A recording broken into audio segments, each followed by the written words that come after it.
What's up, everybody? It's your boy Dan, man. We're back in the building, and we let it be known. A whole lot of things have taken place, man, in the NBA, man, especially in the playoffs, man. And we here to talk about it, man. There's been some highs, there's been some lows, man. We're gonna talk about everything, man. Here's the co-host. Hey, what's going on, fam? This your boy John. Go ahead and grab yourself something to drink. Sit back, relax, let that be known. Sports.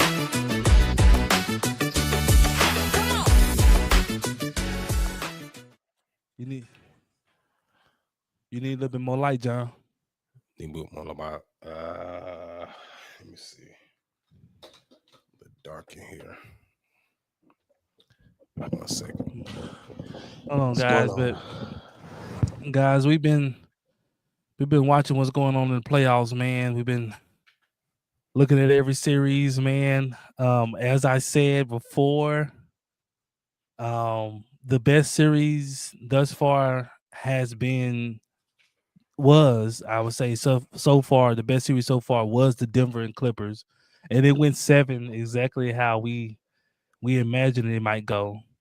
It went 7, and man, talking about a series, that Denver and Clippers series was a series, and it ended in 7. Jamal Murray picked up his game. Of course, Jokic played like Jokic, but James Harden did what James Harden do. He has a couple of good games in the playoffs, and then he just nowhere to be found. And it's not just him, it's a series of star players who play this way. Who in the regular season they are incredible. Come playoff time, they are literally a shell of themselves. And I think we're gonna dive deep into one of those guys that everybody's been hard on, the young fella, which is Jalen Green. Everybody been hard on him. He stuck the joint up, man. I think I was even more upset that he only took like 4 shots, something like that, 4 to 6 shots. And his team was struggling game 7. But he really struggled the whole series, man. And it's just a different ball game, man. When teams game plan for you, man, they taking away what you do well. And man, and the moment rise, the stake rises, man. Shout out to the Houston Rockets though, man. Sengun played well, man. But Amen Thompson, man. Hey, bro. He's athletic. He's one of the people. He ain't athletic. He's athletic. And what he's able to do defensively and what he's able to do going downhill is man, is a problem. And the NBA better pray that he doesn't get a jump shot. If this boy gets a jump shot, if Amen Thompson gets an offensive game, he becomes a superstar. If he gets an offensive game, if he gets a jump shot, he will be an all-star, a perennial all-star. If he's just able to simply just catch and shoot threes, because he does a lot of other things very well. He defends at a high level. He rebounds. He's able to get to the paint and to the hole at a high level. He has a wonderful push shot floater. The only thing that he just can't do is just shoot. from deep. But if he can able to catch and shoot from deep, he will be a perennial all-star. If he gets an offensive bag to where he can shoot from deep, he can pull up on the jumper, he can maybe post in the mid-range. Good luck. With his tenacity, at times, man, he was the offensive Rockets' best player, and he can't shoot a lick. At times, he was single-handedly keeping them in games by what he was doing defensively and what he was doing offensively coming downhill. Drawing fouls, getting to the paint, putting pressure on the defense. So shout out to him. Brooks was nowhere to be found. He was simply out there just fouling. Clown. He was out there just fouling, man. But that was a good series, man. The Warriors and the Houston Rockets, man, they went 7. It was a good series. The experience showed up, man, and also just knowing how to win, man. And the Rockets gonna need a go-to guy. This is just what I would do if I'm the Houston Rockets. I will be calling Phoenix about Devin Booker. If I'm the Houston Rockets, you got all those draft picks, and not just draft picks, but you got the Phoenix Suns draft picks. You have big bargaining. Not only do the Houston Rockets have their own draft picks, but they also own some of the Phoenix Suns draft picks as well. If I'm Phoenix, I'm picking up the phone, and I'm pretty close to doing whatever it takes to get Devin Booker to Houston. If they compare Devin Booker with Amen Thompson and Şengün, it's a problem. And you can keep VanVleet, it's a problem. He also played good too. I got to give but he got championship pedigree.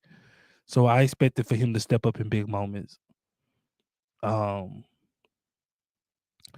Brooks shrunk. Jalen Green shrunk.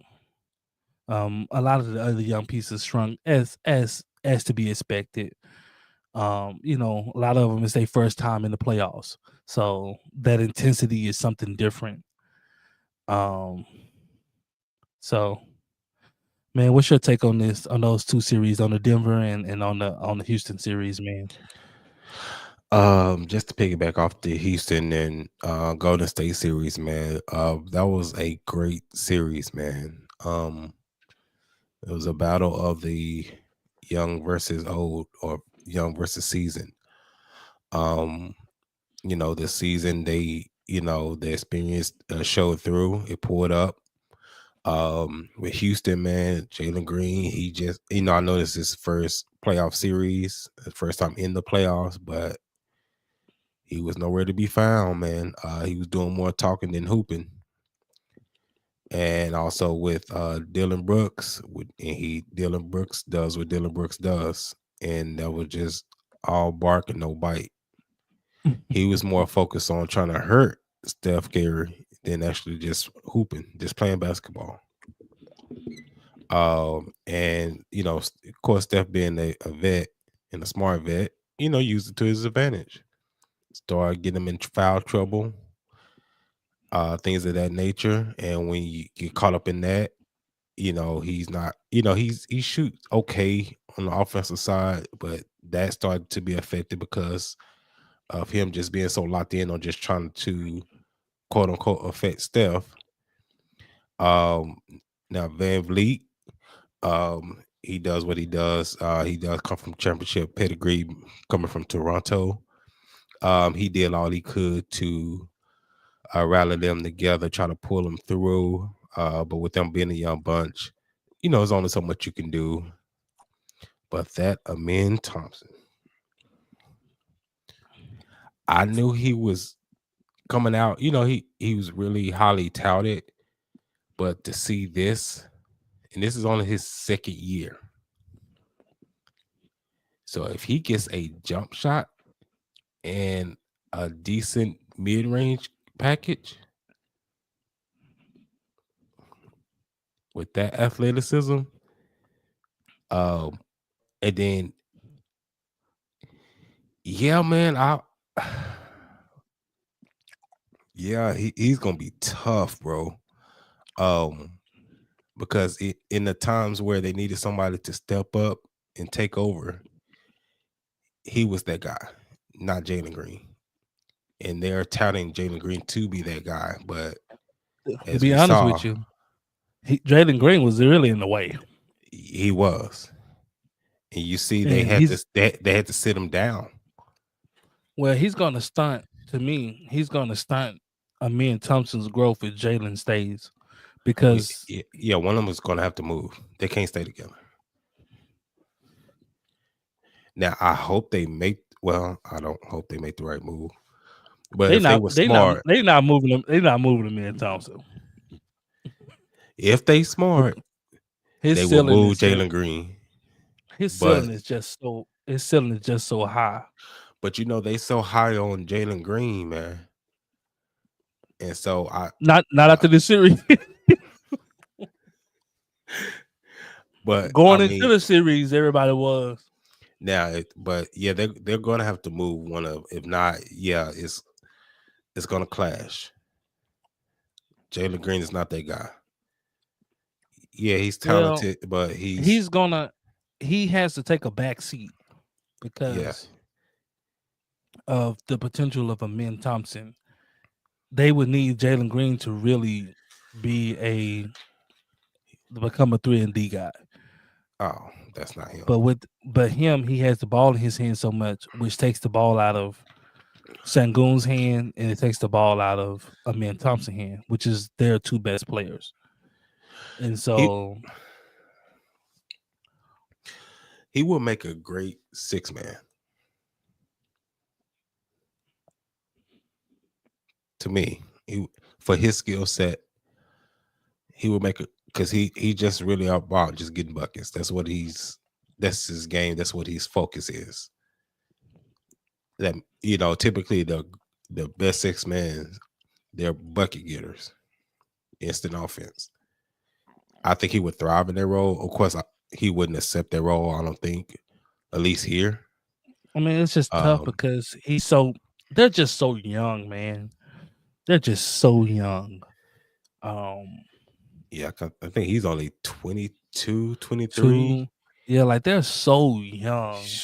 Yeah. They don't even know how to play basketball yet. Mm-mm. They're just young, man. Like a man don't even know how to really play yet. Mm-mm. Once he gets that, once he gets that understanding on how to play, man, he's gonna be dangerous. But they just young as a unit, man. Just young. Mm-hmm. That's a fact. And then moving to that Clipper and Denver series, man, and we called it here that was gonna go 7, which it did. I told y'all that was the best series so far. So far, great series, but in typical fashion, James Harden does what James Harden does, and he shrinks. Yeah. I mean, after this point, man, after all these years, man, what other excuses can you use? Because for so many years, they had so many excuses for James Harden not getting it done or getting over the hump in Game 6s and Game 7s. Well, I would say, to answer your question, this is for most people who only look at regular season, who only prioritize regular season, or who only prioritize scoring. They don't prioritize winning. Mm-hmm. So, like, these are some of the people that's like high on those type of players. That's high like on Paul George and James Harden, those type of guys. Their game looks aesthetically pleasing, right? But it's not leading to wins. And so James Harden, just when it comes down to it, he's not the same guy that he is in the regular season. And neither is a guy like Russell Westbrook. But what Russ has done is he's accepted a lesser role. Mm-hmm. And now he's beginning to thrive in that lesser role. Instead of being the guy or one of the two guys, he's saying, hey, I'm just going to be a role player. Be a guy. And I'm going to fit in. And James Harden really needs to become that type of guy where he's a guy on the team. But him being your second best player, it's just like, because Kawhi getting off, and then James ain't getting off with him. And so Kawhi just looking like, man, when it was time to turn it up, Kawhi turning it up like, and James just like, like, come on, dog. Like, you just need that 1-2 punch. Like when you seen Jokic turn it up, here come Murray. Murray started going off. Facts. Murray 40. He started stepping his game up. That's how you know, like, man, that's championship pedigree there. Yeah, because especially in a game 7, ain't no way you ought to just have 8 shot attempts. 8. It is nothing aggressive about that at all. If I'm gonna go out, I'm going out balls to the wall. I'm getting up at least 15 to 20 shots, especially if I'm a 1 to 2 option. You literally play passive. But my thing is, this has been James. This has been James Harden. Exactly. This is his MO. And that's why I said, for all the people that's been making excuses for him all over the years, just go back and look at the playoff series in the game 6s and game 7s or closeout games. Or not even that. This is him. Like, just look at the playoffs, the whole series. James had 2 good games that whole series. They went 7. Out of 7 games, James gave you 2 James Harden type games.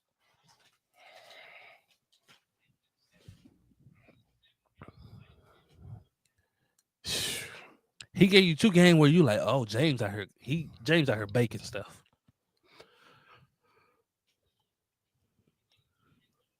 Yeah, man. He just not that, man. He is not that. If you just stuck on what happens in the regular season, by all means. But that's a whole lot of people that you can say that about. If you want to be top notch at the top echelon. So I had this question: is James Harden overrated? For where they have him at, yes. Because I've seen people and quote unquote analysts, they have him rated over D Wade.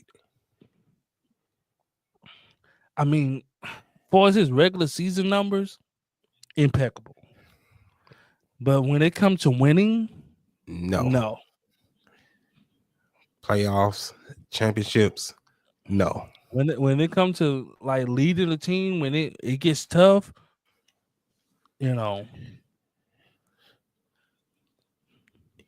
Yeah, so like I said, they so stuck on the glitz and glamour of the regular season. Yeah, and it has its place, but the reason why a lot of guys like that though struggle though when you look at it, you're not getting the foul calls. Bingo. Like, you better ask Shea. Jalen Green ain't getting the foul calls. Shea ain't getting the same foul calls. A lot of these guys aren't getting the same foul calls.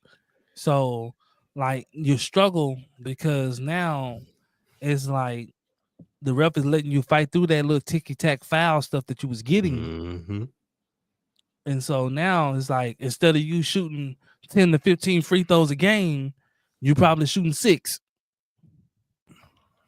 Now you're going to have to play now instead of playing to get a foul. So that plays a big part into it, man. Man, but moving forward, man, shout out to my guy Halliburton, man. Sheesh. Mr. Overrated himself.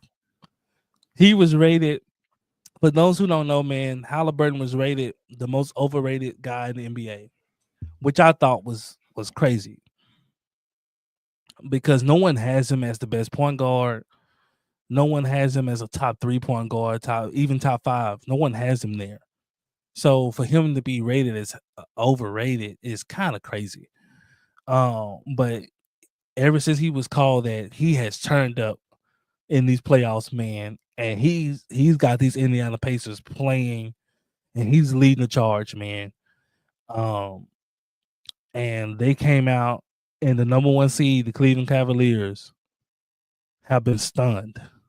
These 2 games, the Pacers have walked into their arena and whoop their tail. And now you got to go back to that rocking crowd in Indiana.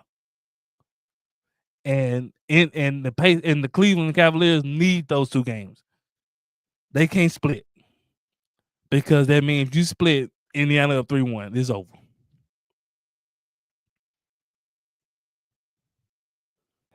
This is the first adversity that Cleveland has faced all season. All season. Well, it's playoffs. No, I'm saying complete. Like they coasted through the regular season. Well, what I'm saying is it's easier in the regular season because you're only seeing a team for that night.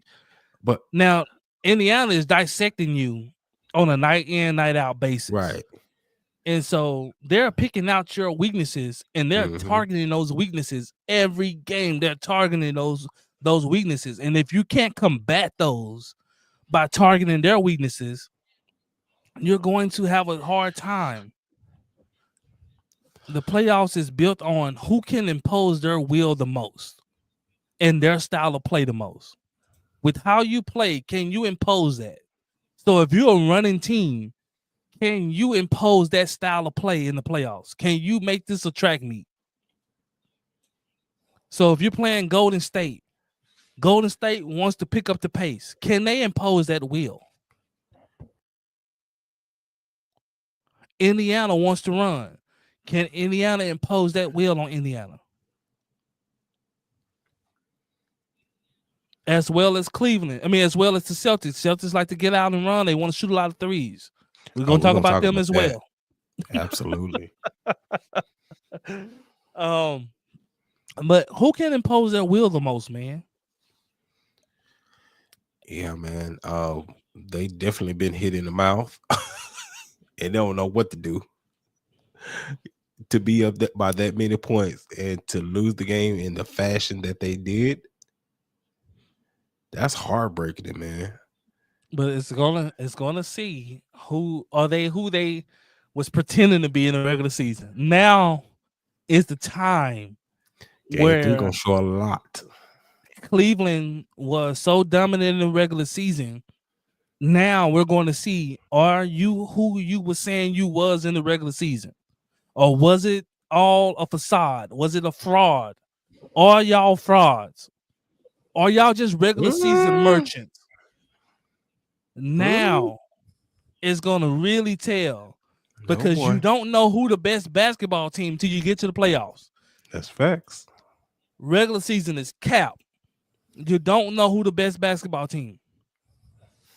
Because OKC has been the number 1 seed for like 2 or 3 years, and they haven't even made it to the conference finals. So it's cap when you're a number 1 seed. Facts. Regular season proves absolutely nothing. What proves is when you get to the playoffs, can I translate my regular season style of play and how dominant I have been? Can I translate that to the playoffs and I can continue to be dominant? And we have seen teams have been struggling. The Celtics are in a dogfight. OKC, dogfight. Cleveland Cavaliers, a big dogfight. It's the round of the dogfights. Playtime is Minnesota over. Timberwolves, they're in a dogfight.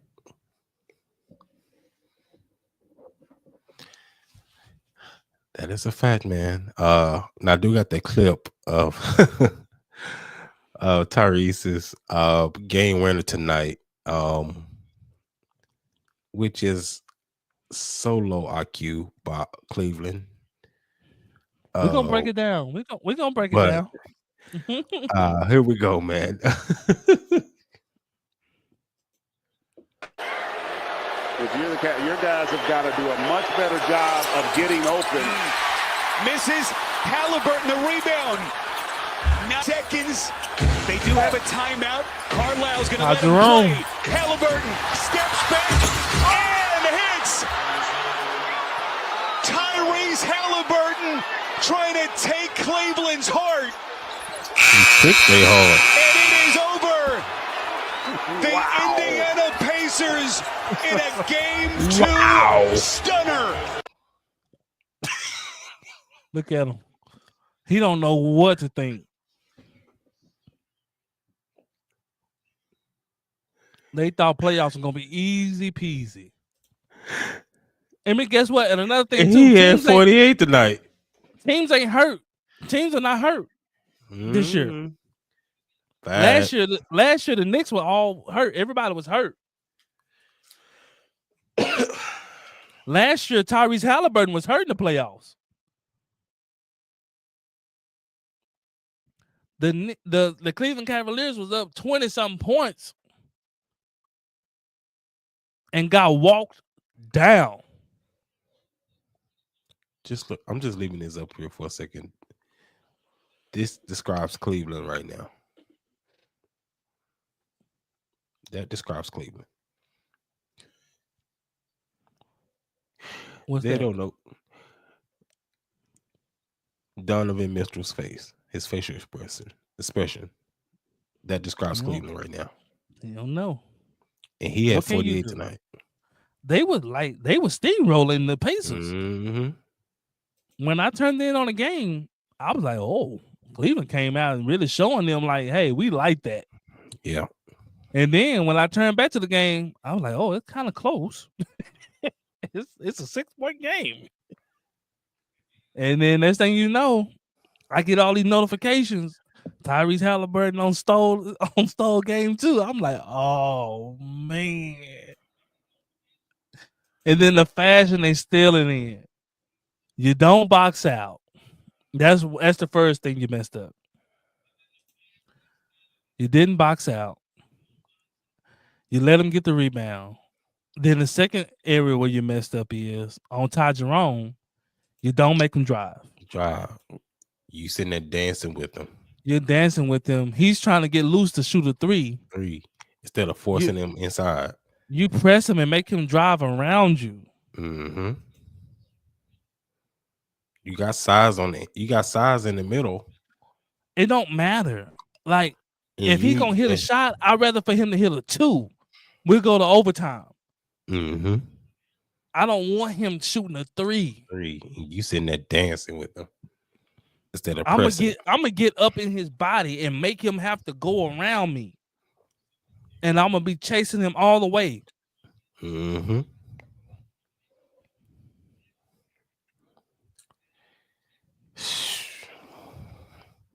But that's what happened, man. When you're a fraud, man. Denver had the clamps on everybody on OKC except for Shea. Shea got his 30. All they did was take Dallas formula. Pretty much. They took Dallas formula about like let Shea do his thing. And they just locked everybody up.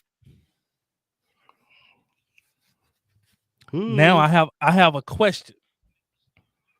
If OKC get bounced, do you break it up? Ooh. And if they get bounced again in the second round, if they get bounced again, because it's time to pay people. You got to pay J-Dub. It's time to pay people. J-Dub's up. Yeah. Do you split this up? And it's just tough because they are so young. Not Shea. Shea. Shea looking to win. Yeah. I'm talking about his surrounding cast they're so young. And so but what's gonna happen? Are you gonna continue to waste Shea Prime? Now me personally, I don't see them doing that. I don't see them splitting it up. I see them giving J-Dub his money, which I wouldn't. I would get somebody in here that's a little bit more of a Who do you see? So Shea needs a running a partner, a consistent one in the playoffs. Now in the regular season, J-Dub and them they cooking. When it gets to the playoffs, don't matter. Yeah. Don't matter. We just talked about this. It don't matter. So who do you see? Who do you see that they need a playmaker. They don't have a playmaker. I'm not sure who's out there, who's available, who's even tradable. That's a playmaker, but that's a big part of their problem. They don't have a playmaker. It just everybody takes turn getting their shots.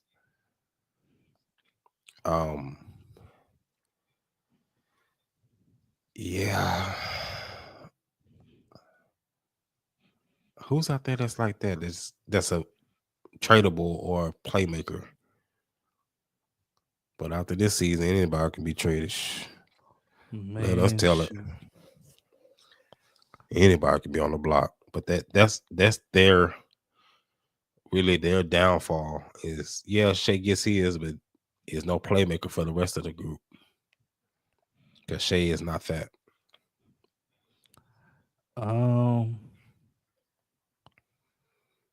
Who I see that could probably fit into their scheme of play or style of play. If I'm them, I'm probably gonna be looking. I don't think they need a traditional style point guard because No, I'm not saying that. The small size. But if I'm them, Tyrese Maxey comes to mind.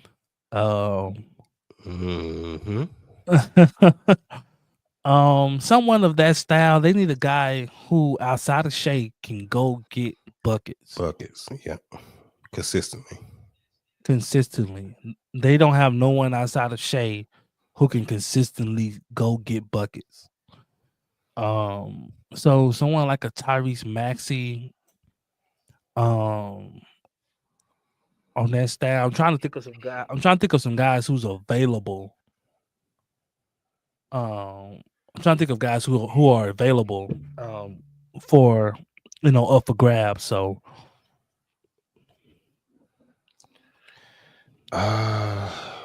yeah.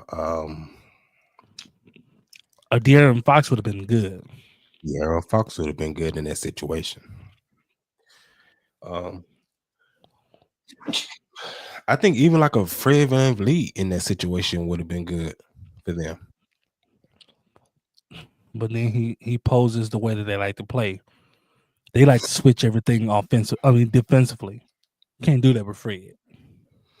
That's what really makes them really potent defensively, is because they switch everything. You get a smaller guard like that, that's gonna be obsolete because you're gonna have to. You can't get caught. Fred caught on certain guys. Right. He's gonna have a problem with bigger threes. On small forwards. Everybody gonna need help on the center, but you don't want him to get caught on a small forward. No, that wouldn't work. Never mind. That wouldn't work. Never mind. Don't even worry about it. It's the same thing you got now. Because I was about to say James Harden, I just said, but that's the same thing you got right now in J-Dub. So never mind. I think James Harden bring the playmaking though. Yeah, but come playoff time, man, it's just like what we talked about, man.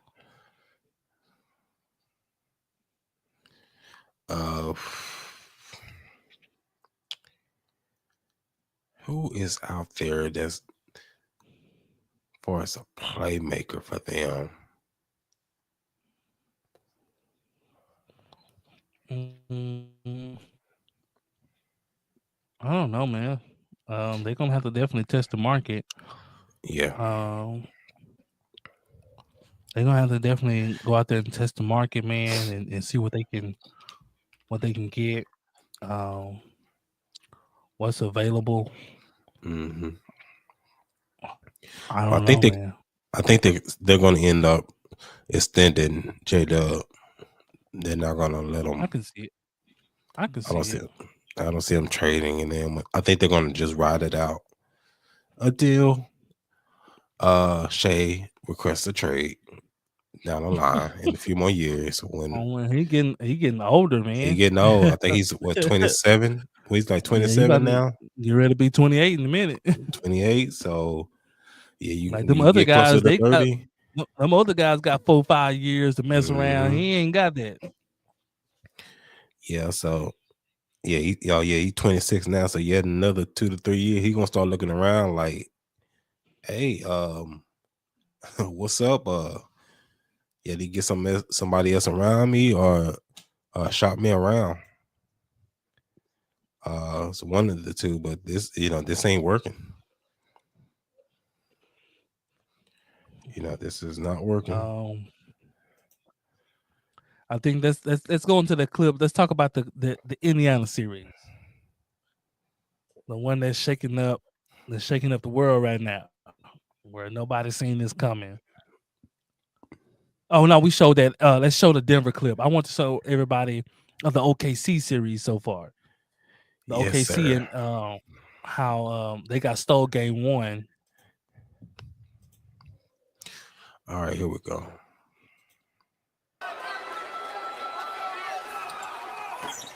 It rims out. Brown grabs it. 7 seconds left. Westbrook, 5 seconds. They're down by 1. Gordon got it. Crowd stunned. Gordon with a deep shot. Williams, 3/4 court. No good. The Nuggets steal game 1. That's a winner for Aaron Gordon. 121 to 119. This is always scary because now the pressure is on.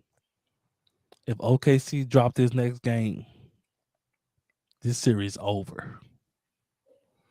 You finna go to Mile High.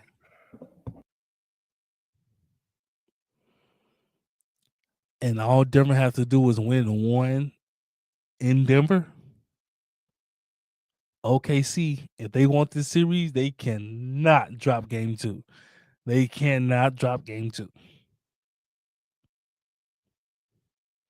And I think Denver is going to be smelling blood in the water. What you think? Facts. Yeah, especially the way that they took this one last night, man.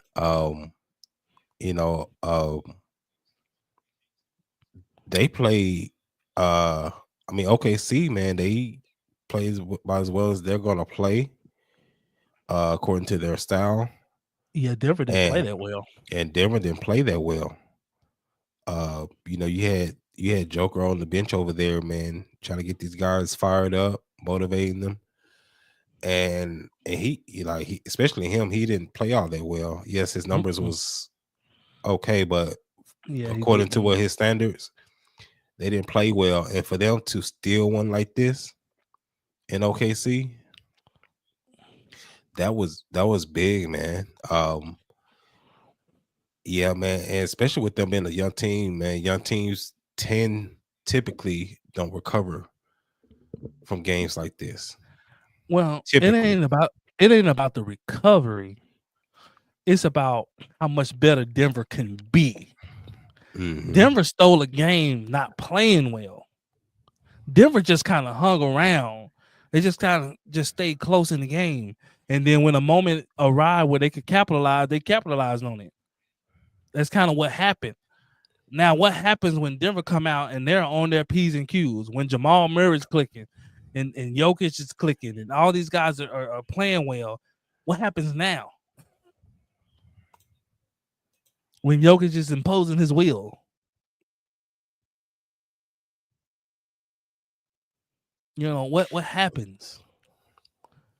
So, like, this is like a game where OKC needed to win, where you got a game where Denver ain't playing well. OKC needed to blow them out. Facts. For the morale of the team and for the confidence of the team and to send a message to Denver. But the only message you sent to Denver was, we're up for the taking. We're going to give y'all hope. Not hope. Like, Denver looking at them like, y'all ain't that good. That's how Denver's looking at it.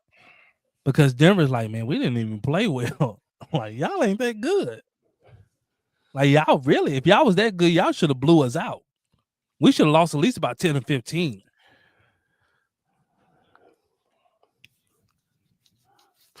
But man, I do have to shout out, man, Russell Westbrook for making the correct play in that situation. It was a sketchy play to start off with because It was because Bron like he didn't want to grab the ball grab it, man, so we can. So it looked like he thought that Westbrook was going to jump in and grab it, so he was trying to. But Westbrook had already outlet it out. He sprinted out, and so Bron. Shout out to everybody on that play. Shout out to Bron for giving it up. Shout out to Westbrook for already outletting because you don't have that much time. Shout out for him already getting up court. Shout out for Aaron Gordon for sprinting the other wing. Other wing, right? And not you know Jokic ain't coming. He's not coming. He not. We know Jokic wasn't gonna be in the play. Jokic was down the court. Jokic was down there like, yeah, go, run. Jokic was nowhere to be found. Jokic was nowhere to be found because Jokic was not going to be running that fast. Not in the amount of seconds they had. They didn't have that much time. You know, man. And so, shout out to Westbrook for spinning the floor. Shout out to him making a crisp pass, not turning it over, not going too fast to where. Oh my gosh! But because history serves, in a situation like that, he's the last person you want with the ball in their hands. Yeah, man, he gonna fumble that thing out of bounds, or he gonna try to force it and end up turning that ball over inside. But like you said earlier, he's turned into a guy. He turned into a piece of the puzzle. Yeah, he playing part of the team. Like he playing part of the team. You don't have to play hero ball. Play within the system. Play within the team. Make the right plays. Take what the game gives you. So they were sagging off of Aaron Gordon on the wing. Well, really, OKC poor job didn't get back. They lollygag and sagging back. Denver sprinting, they took off. Boom! Soon the ball came out. Russell and Aaron Gordon was gone. And before OKC knew it, Aaron Gordon was shooting an uncontested three. Yep, late close out. Because you didn't run back. When that ball was on the floor and Bron hadn't grabbed that ball, everybody should have been back. Facts. No, that's a fact, man. Yeah, man, I think OKC gave them their best shot, and it still wasn't enough. Execution, man. Just execution. Execution. He went up there and missed both of those free throws. Can't do that. Execution, man. Too big of a moment. Do that. And before we close out, bad coaching is why OKC lost this game. Boy, I got to say this because I can't let this go by and we don't say this. We don't talk on this. They lost this game. Denver played bad. Don't get me wrong. But OKC lost this game due to their poor execution and due to their poor coaching. Why in the heck are y'all playing a foul game?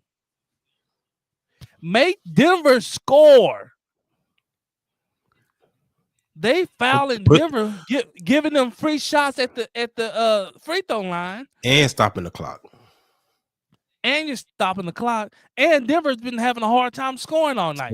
Why would you give them 3 points? Then you're putting the pressure right back on you. So now the pressure's on you because now you can't mess up.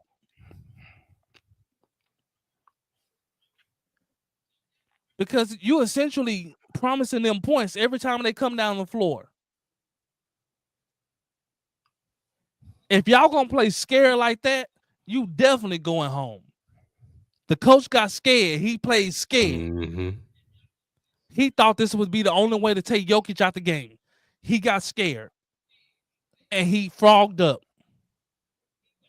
If y'all supposed to be quote unquote the best defensive team in history, show it.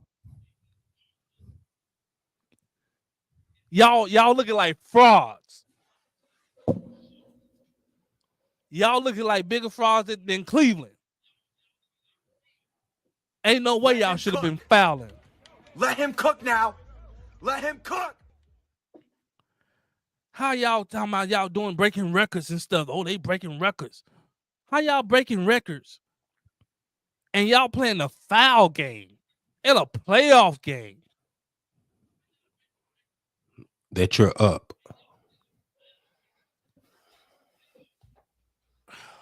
Man, And then another thing, man. I don't know what this coach. The coach, he just he had a meltdown. He just was determined to challenge a foul call for Shea, and Shea is literally telling this man, "Do not challenge this." well, this is what happens when you don't pay attention and you're caught up in the emotion. So, Jokic and Shea are going for the ball, or both going for a loose ball. Mm-hmm. Jokic gets there first. Shea obviously hits him on the arm. Yep. The ref calls it. The ref sees that his coach is finna challenge it. The ref tells Shea, "You ain't gonna win this challenge." Shea sprints beeline to the coach and say, "No, do not challenge." The coach looks at Shea and points at the screen, like, "Look," and Shea is telling you, "No." Like, and what does he do? Win it. What does he do? Challenges anyway. And the ref just smiled. Like, I told you, I'm gonna win it. You fool. You hit him. You're not gonna win it. Oh, you silly fool.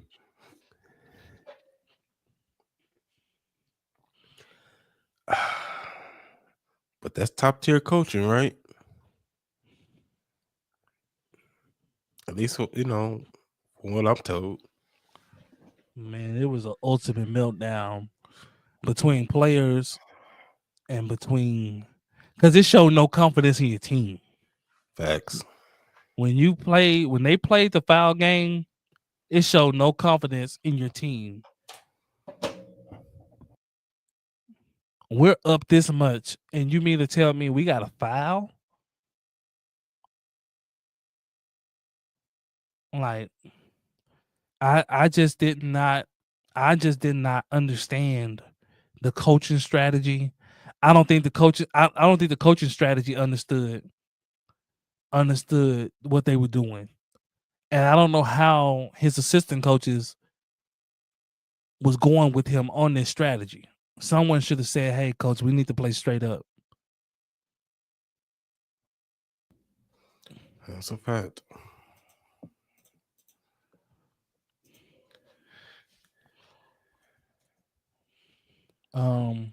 But it's another thing also, man. Styles makes the matchup, man, and they win rounds. They win playoff rounds. This was a bad matchup for OKC. Not only because of experience, because of Jokic. He's basically canceling out whatever you got down there. Facts. You know, that's a fact. He almost canceled out Shea and shit. Wait till they get back up in the mountains. Gonna be hard to breathe. Wait till you get back up there. Your chest gonna get cold. Your breath gonna be short. And it's gonna get tough to breathe. And everybody has been in that position to where you felt like, man, when your breath is short, and you're like, man, the air is I'm just not getting enough of it.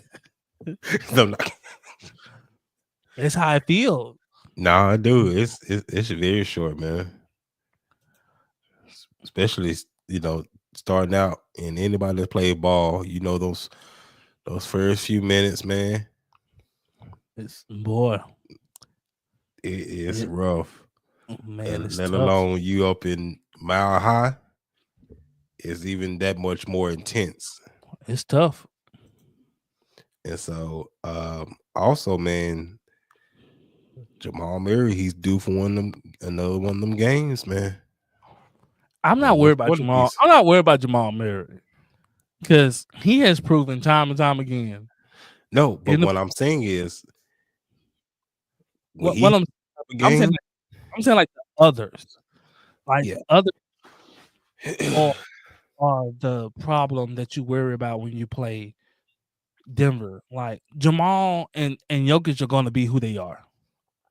They're going to be a powerful tandem to deal with. It's the guys like the Aaron Gordons that you worry about. Like, golly, how he get Aaron Gordon got 16 and 10, like stuff like that. You're like, God, dog. Like, things that poses to be a threat. Like when Westbrook go off and get you a double, like stuff like that hurts you. Like, man, Westbrook got 13 and 10. He got 10 boards, 13 points. Like, God dang. It's stuff like that really it's hurts the intangibles. Or Bron, when he's on for 3, like it's stuff like that just it hurts you. Like when they play good as a team, they're really tough. And so like it ain't just Jamal and Jokic. I'm saying as a team, they didn't play well, like not up to their potential. And OKC should have made sure they got that game. Because when Denver do play to their potential, ugh. And do they really have anybody for Aaron Gordon? No, because they started Shed at center, right? Right. So who's playing power forward? Is it J-Dub? Who they have on Aaron Gordon? Was it J-Dub? So they starting Chet and Hardenstein. Okay, so they're going big for Jokic. So they're probably putting Hardenstein on Jokic and Shed on Aaron Gordon.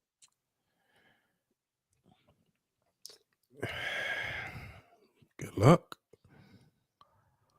And what that helps you with the height disparity, but it also hurts you offensively.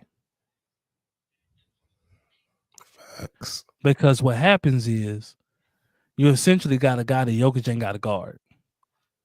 Mm-hmm. You get the wrong. So Jokic is just chilling. Like, okay. I can give you 40 on the other end, and I can chill on this end. I can give you 40, 12, and 15. All I gotta do is just keep you away from the rim. Mm-hmm. Okay. Cool. Bet. And then OKC have all of their size in the starting lineup. No size coming off the bench. No, that's literally all of their size in the starting lineup.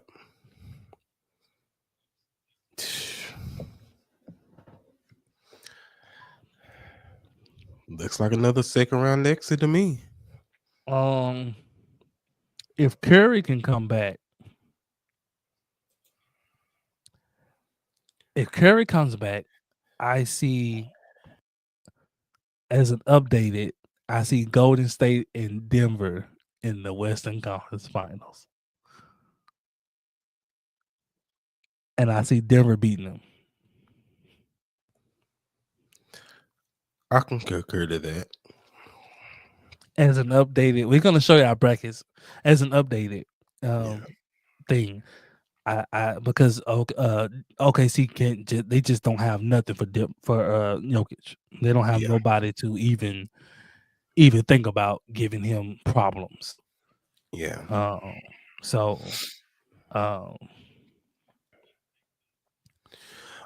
Before we get to that, we have to touch on this Knicks and Celtics game 1. Man, the Knicks, they got those wing defenders are stepping up. They've been tripping all year. But like Mikal Bridges and OG, what they was able to do on the wing, the defense they was playing, and getting buckets. I don't think Celtics seen nothing like this. Where they got two wing defenders essentially raising chaos. So you saying they actually finally face somebody with some resistance? Is that what you're saying? Facts. And Cat didn't even play well, but he didn't really have to because Porzingis didn't and Horford didn't. And of course, in particular Porzingis fashion, he went out. And Celtics, they missed 45 threes. 15 for 60, an NBA record. They missed 45 of them things. And I kept saying, the Celtics, they live and die by the three. Jason Tatum, that's all he wants to do. That's all they want to do is shoot three. Now, when they hitting them, God dang it, boy, it's a problem. But when they not, they do not adapt well. As you can see, they kept shooting them. Most teams would be like, you know what? Let me, let's start driving this ball. And if they beat the Celtics, man, we're gonna start calling him the OG. The OG. For sure. If they win this series, if the Knicks win this series, man, I will say it here. If the Knicks beat the Celtics, I have them going to the finals. Y'all heard it here first, folks. As Shaq would say, guaranteed. If they can get past the Celtics, I have them going to the finals because a healthy Knicks team, I don't think the Pacers or the Cleveland Cavaliers can beat them in the 7-game series. So, man, I've been trying to wrap my mind around this. Yes, they are big on shooting threes, but you know how crazy it is to shoot 60 threes in a game? Let alone, they only make 15 of them, but just look at how they've been playing though. Like this is how they play. They go spread out and they're gonna drive and kick. That's what they do. It's literally they shoot more threes than they do twos. And then when you have a team that attacks inside and mid-range, it's not even that. It's the fact of go look at how tenacious New York was on their defense and switching. Oh yeah. They wasn't getting off like quality looks because they were switching out and they wasn't New York. I mean, Celtics are normally able to exploit something on the defense, and they couldn't exploit nobody. And so now it's like, man, I can't exploit him. And then they rotations on the weak side, they're rotating so quickly. Like Mikal Bridges and them are rotating so quickly and getting out to shooters that if you force up a three, it's a bad shot because it's contested. And so, and then on top of all of this, if the New York Knicks shot 70%, this game wouldn't have been as close as it was. I mean, Knicks didn't play well. They didn't. They shot 54% from the free throw line. It's just when the game got good, one team locked up defensively and the other team couldn't. They continued to shoot threes or try to. And like you saw in the last sequence, Mikal Bridges said, nope, give me that. I know what you're going to do. Just tenacious because he want to go for a three. You really don't want to drive around me. I know you don't. You only in triple threat because you want to shoot. Shoot. You want to get enough space to shoot. So what does this say about Tatum, man? I mean, he's The, who the he's golden always boy. been. No, He's the but reason. He's the reason why he's not the face of the league. He's the reason why nobody respects him, and people get mad that everybody don't accept Tatum as the face or as this mega star. It's because of things like this or moments like this as we see. This is why people don't feel high on Tatum. And it's like nobody is bigging him up. Nobody has him in the top 5 players in the NBA. Like, this is why. This is exactly why. Like, you would have never seen one of the top players do that. You wouldn't have never seen Jokic, Giannis, Luka, none of those guys, Shea. You would have never seen them do that. If they was 0 for 8 from 3, you would have started seeing them go inside. You would have never seen them continue to settle for threes. Like, he getting Jalen Brunson on him, and he's trying to find a way to get a 3 off. Like, that's crazy. Jalen Brunson is 6 foot, maybe. And you every bit of 6'8", 6'9". And you're trying to find a way to shoot a 3 on him. And he knows it. So he's getting all in your jersey. He knows, like, man, you don't really want to blow past me. You're trying to get a 3 off. And you still force up the 3-point shot and let Jalen Brunson off the hook. Instead of giving the ball up and go down there and post him up. This is why nobody respects Tatum. This is why. Because this soft brand of basketball he played. Any one of the stars had got a small on him like that, they're going to go punish him. They're going to immediately put their back on him and call for the ball and immediately start to post him up. Whether it's Jokic, Giannis, Luka, any of those guys. Even Shea, he's going to try to get inside. Any of those top guys are going to try to punish you or try to make the double team come. Not Tatum. He out there fooling around trying to shoot a 3. And I'm looking at the game like, man, look at this fool here. Look at this. Look at this fool out here. Shooting a fadeaway 3. He only shot 15 of them, man. Man, he need 15 lashes across his back. So he had 23 attempts and 15 of them was threes. Over half. I know because I know because I seen it. That's crazy. The Knicks are switching everything. Mm-hmm. And then I remind you this. Not only did he have Jalen Brunson on him, he got Karl-Anthony Towns on him. Instead of him trying to blow past Karl-Anthony Towns, he's trying to get off a 3. Crazy work. And Karl-Anthony Towns is doing what he's supposed to do. He's getting in his jersey because the scouting report is saying, hey, he wants to shoot. He's not going to drive. He's not going to drive. Unless it's just absolutely wide open. Other than that, he's going to sit out there and jack up threes. That's his MO.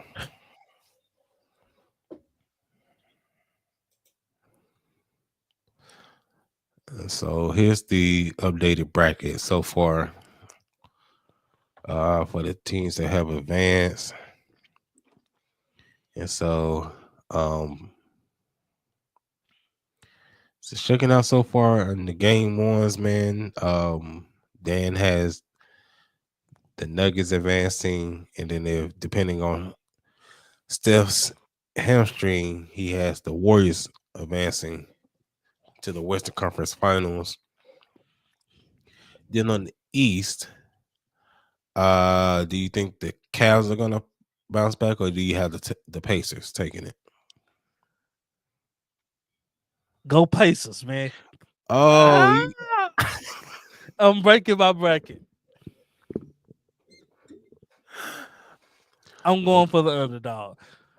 I hate these number one seeds who go and they win 60+ games and they are hell as the greatest thing on earth and they stinging up the joint. I'm not going for the Thunder or the Cavaliers no more. I'm going for the two underdogs, the Nuggets and the Pacers. Nuggets and the Pacers, and with the Knicks. Oh, okay. So you got the Knicks. And I'm going for the Knicks. Jalen Brunson. Yes, sir. Ex-Maverick. Ex-Maverick. Always a Maverick. So yeah, surprisingly, man, I got the same. My bracket's been busted, but yeah, so I do have the Nuggets over the Thunder, and barring any long-term injury with Steph, I have the Warriors over the Wolves. I just think their ability, the matchup says is, and that matchup is. I think Ant gonna play better, but I don't know about Julius. No, Julius, he is somebody that wear number 23 for for Golden State. That's got his number. And Draymond tough, man. He tough. Man. And from what I seen tonight, Julius don't even want to play. Man, he was having that ball out good though. Julius look like a facilitator tonight. Setting them pin down screens, man. He's like, I don't want no ball on no block. I don't want it at the elbow. Here. I'm good. I'm gonna go to the corner and I'm gonna chill out. Man, Julius, man. Draymond tough to deal with, Julius. So hey man. He tough, man. He like that. Yeah, he like that. So so barring any long-term injury stuff, man, I had the Warriors. Yeah, man. I know in the first round I initially picked against the Pacers, man, but they showing me something, man. I try to tell you, man, ain't no way you should have picked against them with Glenn. Ain't no way. No way. Man, I don't know what I was on that day. No way. I don't know what I was on. But man, they showing me something, man. The way that they're playing, and then of course, ex-Mavs coach, Rick Carlisle, great coach, man. Great adjuster, man. He's gonna always have these guys in a position to win in the game, man. And his teams always play hard. They always play hard, even here.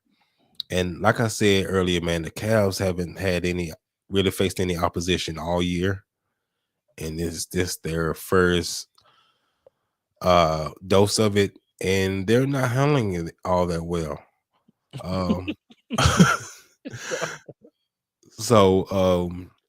Yeah, man. So I got the Pacers there, man, and I just think, man, with the Knicks, man, the way that they play, man, the way they get out the Celtics, man, on the defensive end, and I don't think they really have anybody for Jalen Brunson, really.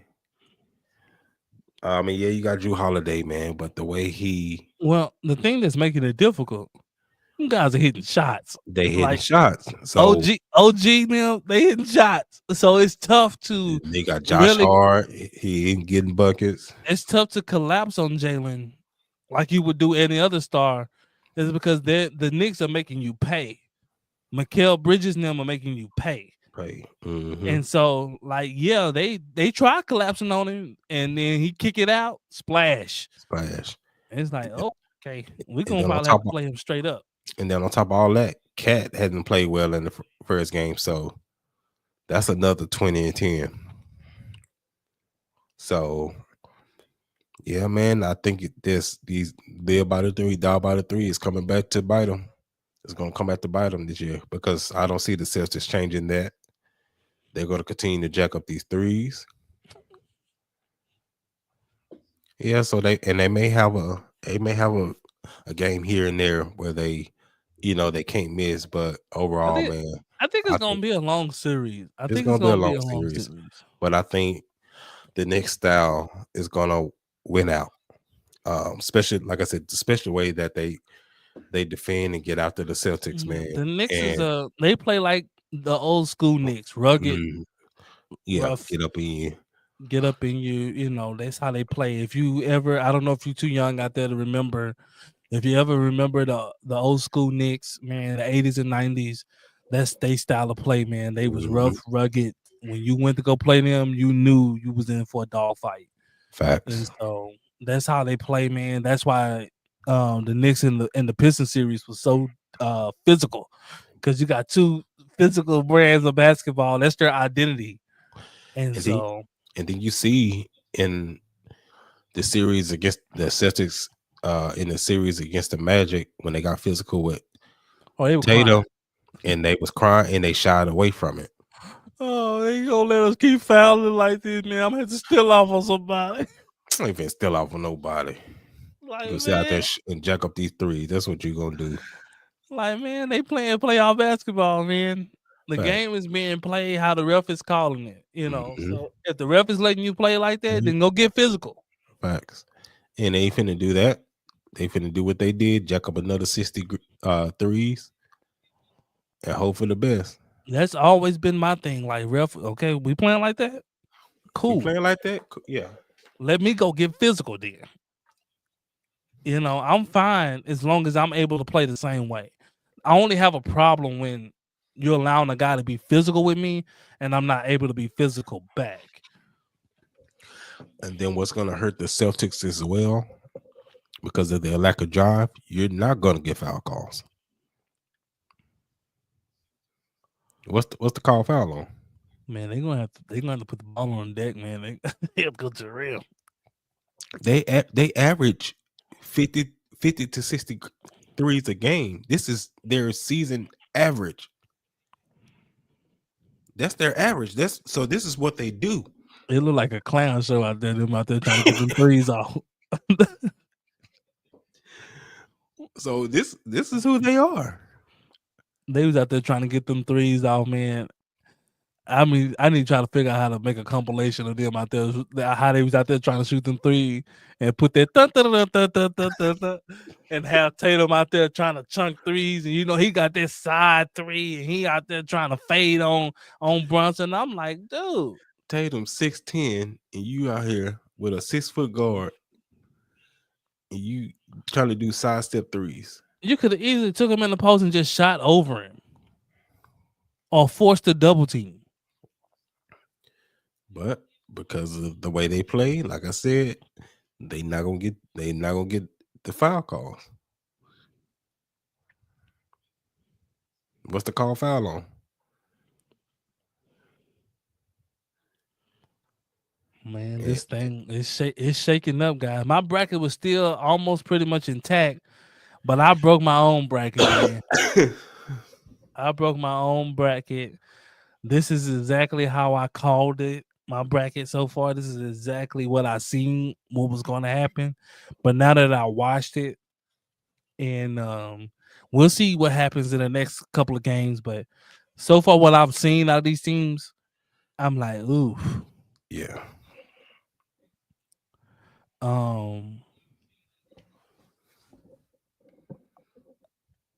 The Warriors, with their ability to basically, they're taking Julius Randle out the game. I think they're gonna compete, but if Steph can't go, I got the Timberwolves. Yeah. In a grueling series, but I got the Timberwolves. Because they just ain't gonna have enough consistent firepower. Buddy played well tonight. Buddy, shout out to Buddy Hield. He gave him that punch. Kuminga, like when you get in, man, you gotta make your presence felt. Because Steve Kerr pretty much played pretty much everybody he had available. He played by 11. He played by 11, 12 guys tonight. That's a fact. He played more than that. He played about 50. Yeah, he played his whole. He played pretty much everybody he had suited up. So like he's looking for that punch or help. Like who's going to step up? And Kuminga tonight was the night that you could, make your presence felt, man. Like, I don't know, man. I don't know if you got it. I mean, it's tough, man. When you going multiple games of DNP, and then all of a sudden you get thrusted out there, man. But you out there, man. You can't shoot. And that's what I'm saying. It's like for guys like him, it's tough, man, because he's not like a for sure bucket. He has to get his in. Right now, he doesn't have nothing that he's elite at. Right. So his is coming in the flow of an offense or a fast break, that type of thing. Stuff like that. Like, he's not elite at getting at the rim. He's not elite at that. He's not he's not an elite defensive guy. He's not a rebounder. Like, what are you like hanging your hat on? And I think that's kind of why he has had a lot of DNPs, because Steve Kerr, like, you don't know what you're gonna get out of him. Like, he played GP2 because he know defensively what he's gonna get out of him. Yeah. Like, he's playing Buddy Hield because, like, I know, like, Buddy, if I can get him going, he's gonna shoot the piss out the ball. Facts. Like, we seen what Paz did in the Rocket series. Like, you know, making big shots, you know, his ability to shoot and put the ball on the floor.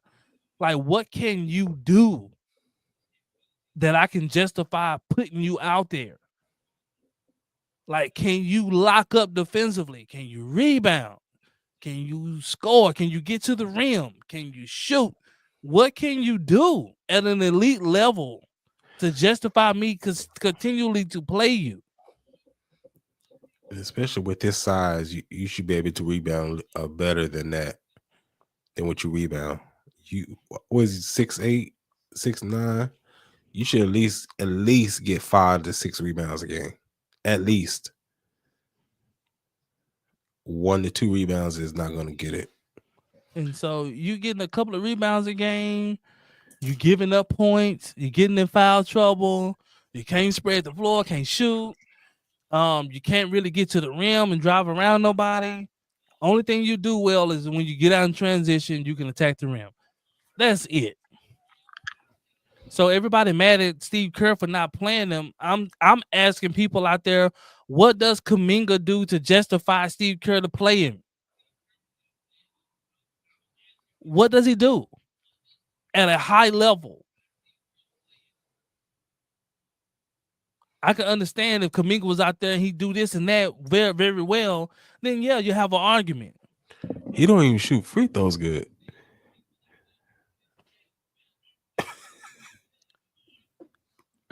Yeah, man. And so everybody been mad at Kerr. I'm like, Kerr doing what any smart coach should do. A guy doesn't bring nothing to the table, don't put him on the floor. Yeah, you shoot 30% from the 3, which is not good. Especially not for a team that's going to draw so much. You got Steph. He's drawing so much attention. You're going to get open looks. They need you to hit those at a decent clip. Or if you're going to drive, they need you to be efficient driving. Like Jimmy Butler doesn't shoot the 3 at a really high clip. But God dang it, when he put the ball on the floor, he makes something happen. Facts. That's a fact. He can pull up mid-range. He got a floater. He can play making and dish and dime. And then you know what he's going to give you defensively. Mm-hmm. And also Jimmy can get to the line. It's because he's efficient in driving. Like, that's what I mean about driving. Like, not just scoring. Like, that's all inclusive in driving. Like, when I drive, I can get fouls. Mm-hmm. I got a floater. I got a pull up. You know, I can get to the rim. I'm crafty around the rim. Like, all that's inclusive of driving. Like, hey, I can drive well. Like Amin Thompson can drive well. Mm-hmm. He got a push shot. He got a floater. He can finish with either hand. He got athletic ability out of the gym. Like, and then you know what he's giving you defensively. So yeah, you can justify why he playing. Like, this is why Buddy playing, because look at what he does. Yeah. I'll be a fool not to put him out there. Look at the impact he can have. No, he can't shoot, but he does this, and this well. Kuminga, what do you do well? If anybody out there feel like Kerr should be playing him, you tell me, what does Kuminga do at a high level? Who's been in the league for a little bit now? What does he do at a high level that should justify Kerr to play him? And I agree with Kerr for sitting Jason Tatum soft behind in the Olympics. Kerr, one of my favorite coaches. Let him cook. I said let him. You shoot that. You sit that light skinned bum that want to shoot threes all day. You sit him.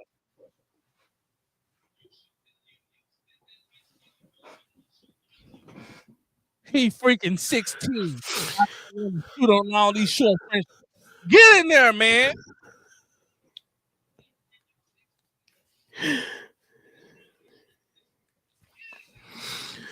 Oh man. You ask me, Kerr, one of the good coaches in the league. He practical and he keeping it real. Yeah. Especially after the game that they just had, and Kuminga, you have the opportunity and you didn't make an impact. He played you out there. You out there fouling. You out there running folks over. Yeah, man. I mean, yeah, yeah. That's where your 2 turnover came from, fouling. 1 rebound, 1 assist. How many minutes? 13 minutes, 7 points. He gave you 13 minutes.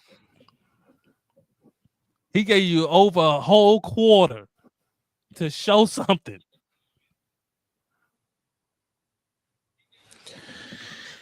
He gave you over a whole quarter. A quarter is 12 minutes.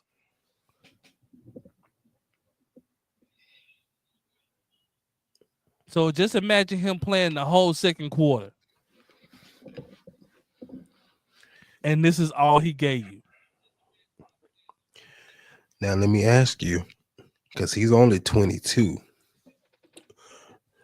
Do you sign him or do you let him walk? I think he's gonna be gone now because I think he honestly don't want to be there. What type of deal do you think? Do you think he's gonna get somewhat close to a max deal? I'm not saying in Golden State because I know Golden State is not gonna pay him max money to a full franchise. Maybe Sacramento or Charlotte. Or the Wizards.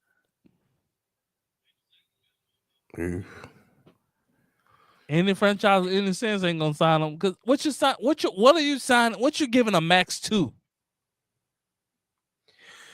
His potential. If that's the way y'all want to do business, then by means go ahead and do that. But teams that compete for championships every year, they don't do that. Look at all the teams that are competing for championships. They don't give out contracts to potential. They give out contracts to production. Look at all the teams that are competing. When they give good paydays, they give out because of production. Look at Denver. Look at all these teams that are competing for chips.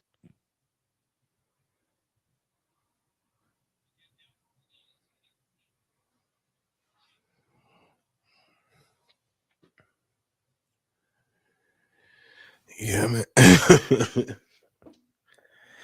Yeah, so Golden State got a decision to make with.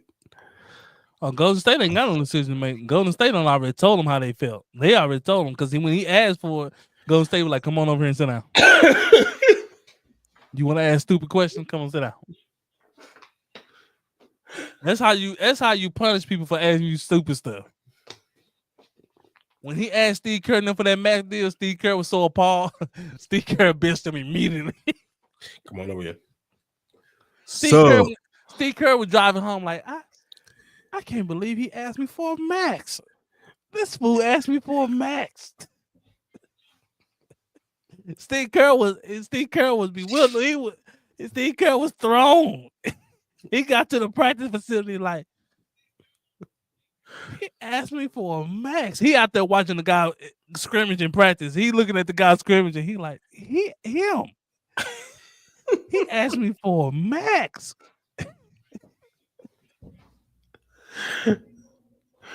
Guess Steve Kerr You're not like that guy, pal. Trust me, you're not that guy. It's almost like playing the White Powell. It's like, bro, what do you do? bruh. What do you do to justify you being out here? Yeah, When man. when the Mavericks went on that run to the finals, Powell rode the bench because he didn't bring nothing to the table. Still He don't. brings absolutely nothing. He's not a great rebounder. He's not a great shot blocker.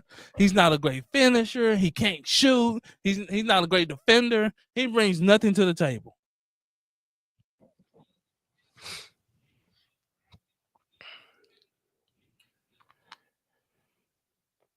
Yeah, Kuminga should have took that offer last offseason. So Kuminga should have took that 40, 50 million. And he could have still been playing. Mm-hmm. Working on his game. Getting They would better. have had a reason to play you then because we paid you. They would have had to play you because they're not going to pay nobody no 40, 50 million and let them ride the pine. Facts. Just not.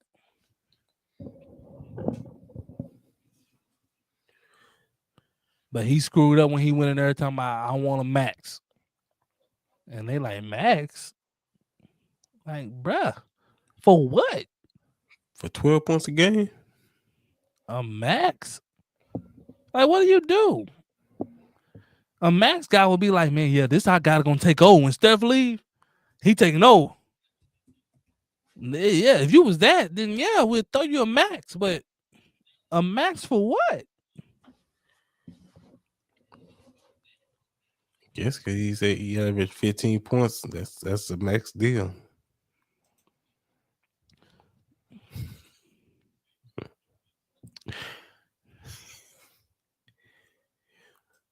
These kids these days, so funny. Man, your team is in the second round of playoffs, and you've been watching every bit of it, And you had nothing to do with it. and you have absolutely nothing to do with this success. That speaks volumes. Absolutely nothing to do with it. You didn't play a lick in the first round. You have absolutely nothing to do with your team. And then to show you how they stepping down on it, they went and got Jimmy Butler. And gave him an extension. They gave him your money. And gave him that $100 million. Like, hey, that max you want, He got it now. we'll get a max of that because his production.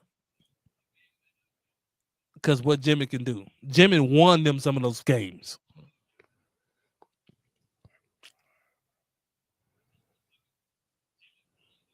Jimmy hit big time shots, making big time defensive stops or getting big time rebounds. Saying stuff like, Draymond, you get the stop, I got the rebound. I don't care who in there, I got it. And actually going to do it. Like, that's the kind of stuff the coach plays. Like that I'm playing him. Like, this is why he played. Yeah. Like, this is why he playing. Like, they having success because Steve Kerr plays guys who produce. He live and die with guys who have a skill set.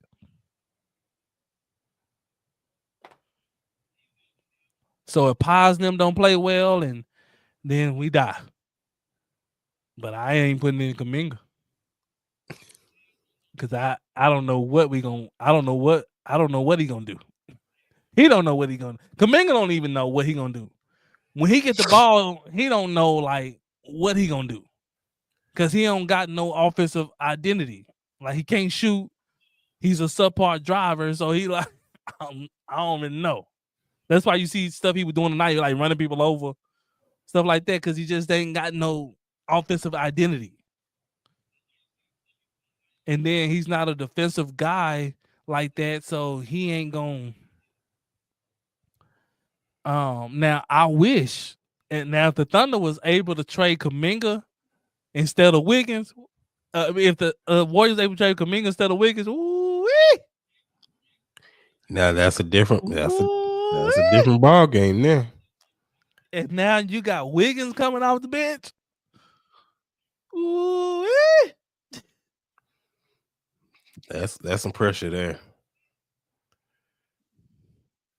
Wiggins, his defensive ability, what he can do defensively, and you have him and Butler on the wing. Sheesh. With Draymond, you talking about clamping? They gonna get points off of clamps. That's a fact.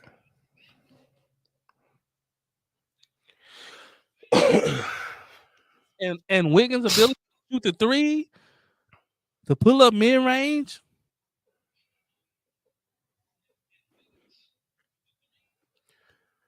Yeah, that's.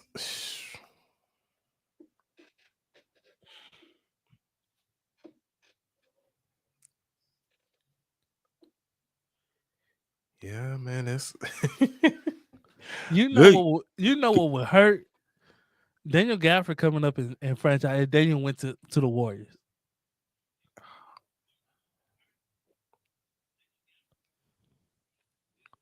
They'll be right back where they was. If they went out and got a legit shot blocker center. Yeah, they be right back where they was.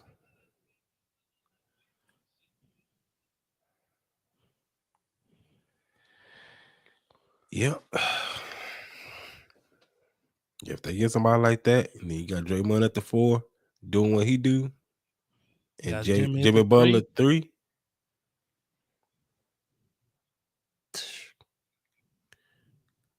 Good luck. Good freaking luck. And the way our front office is, it can very well fall that way. Man, the president ain't no telling what gonna happen, man. And we'll do it for Jonathan Kuminga. Well, he's a good young talent, so we gonna get him off the potential. and defense wins championships. And like, man, give me a sack with some rocks in it, man.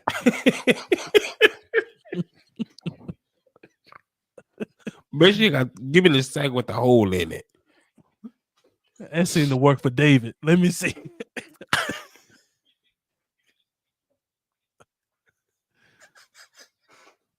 Let me knock a Negro in the head. No.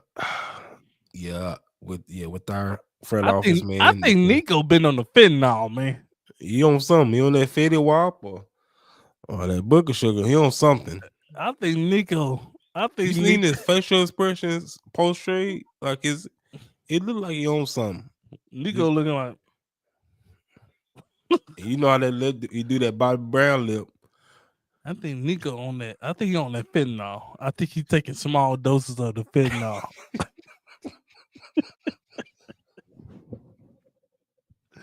But I think he's taking the trials out.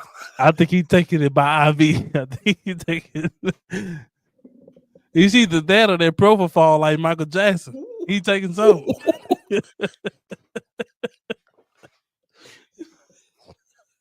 He got that arm out. Somebody gonna test him, man. Let that propofol fall in.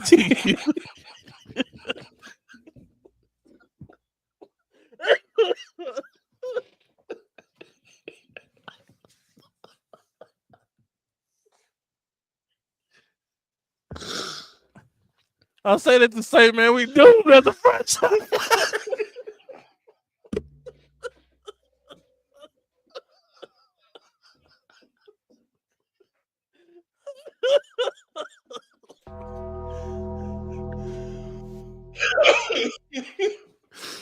Oh gosh. What wound? Oh man. Ain't nothing, the things that has transpired this season, man. It's got to be drugs, man. Because it don't make sense to nobody. It don't make sense to anybody. Can't nobody rationalize anything that has happened. And then for him to continue to double down on it months after the trade. Who holds a press conference with 3 people and no cameras? That man held a meeting. That wasn't no press conference. That's a meeting. No, I know it's a meeting, but he talking about it's a press conference. I know what he said because that's the fentanyl. People on drugs talk like that. People who do drugs say, "Have you ever talked to a drug addict? Ain't nothing a bad idea. Everything makes sense when you talk to a drug addict." Hey, that's Trey Luca. Ooh. For the defense. Ooh. Ooh. They said defense wins championships. They be called. You think AD will bring some of that bubble kush from California? Hey, tell Rob Pelinka, man, we'll trade him Luka for AD and 20 ounces of the good. That purple Urkel. Tell him to send some of that purple Urkel with AD, and we'll send him Luka. Man, we traded Luka for AD and man and 20 ounces of the purple Urkel. He wanted 1 blunt in AD for Luka, man.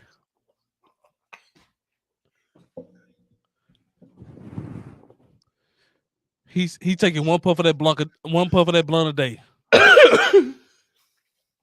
And I bet it's laced with fentanyl.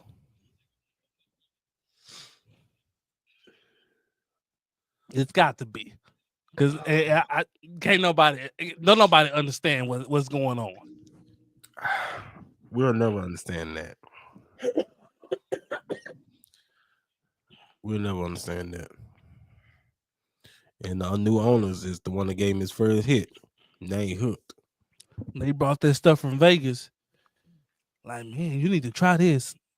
Nico, like, nah, man, I want to stay clean so I can make sound decisions. You know, the whole franchise rests on my decisions. Oh, man, this is a piece of cake. You got a team that's running itself, man. Y'all just left the finals. Man, try this, man. I got a blunt laced with fentanyl.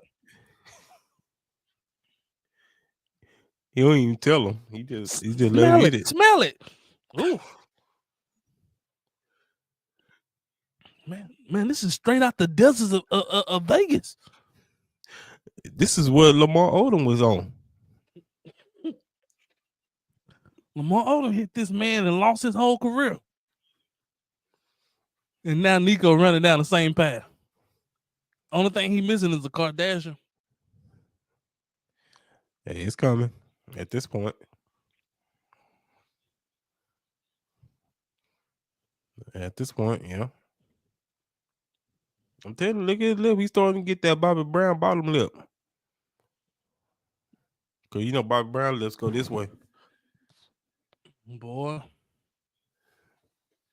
He gonna be in a bad way. Next thing you know, we're gonna be catching him running out of hotels.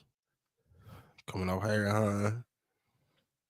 Gonna be caught up like Bobby Valentino. Oh man. With the guy with the trans. Bobby. Ready for his life. Bobby, you left your wallet. I thought you were gonna hot talk me. I don't know how to hot talk. They called Bobby running down. They called Bobby Valentino running down the hotel. Boy, he was booking so fast. Bobby left all his identification in the hotel. Everything Bobby owned, his car keys, everything, his ID, driver license, his social, everything is in that hotel room. That man there, man. He's out of this. I ain't Bobby Valentino no more. I'm Bobby V. I'm Bobby V. Like, what that mean? And if y'all keep on, I'm just gonna be Bobby. I'm gonna be Bobby. And they call Bobby running down there, man. Running out of there, man. Pants down in the ankle, man. He running. I ain't gonna say what he was doing in there because I don't know. Now you can draw your own conclusions, but I ain't gonna say what he was doing on the show. It's only a few things you can be doing with your pen down. I don't want to get sued for defamation, so I don't know what he was doing in there, but I do know it was a strange voice, and it was a deep voice that was yelling at him, and it wasn't the Lord, and it was coming back to get his identification. And he was running. He was on camera. He was caught on camera. You know, so I don't know what to make of that, man. But Nico is going down the same path. Facts. They brought their Vegas lifestyle here, and it's messed Nico all up, man. Fast. But man, we don't have a good time on here, man. We're gonna get ready to sign on off of here, man. We're gonna keep y'all posted, man, of everything that's going on in the NBA, man. Things are moving fast, man. So we'll be on here back pretty soon, man. Keeping you guys updated, man. But remember, follow us.